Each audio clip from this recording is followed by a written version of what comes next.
তিনি রমজান মাসে সকালে বাইর হয়ে চলে যান। তিনি ইফতার করেন, কখনো একটা খেজুর দিয়ে, আবার কখনো পানি দিয়ে ইফতার করেন। তিনি তার শরীরের দিকে তাকান না।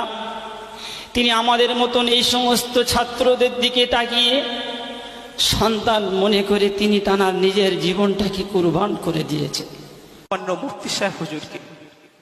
কারণ মহামান্য মুফতি সাহেব হুজুরের অক্লান্ত প্রচেষ্টায় আজ আমরা এই অবস্থানে দাঁড়িয়ে।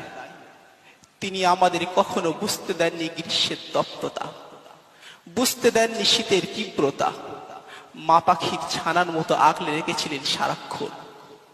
প্রিয় উপস্থিতি, মুফতি সাহেবের কষ্টের কথা বলতে গেলে গায়ের পশমগুলো যেন শিউরে ওঠে। রাতের বেলা জলসা,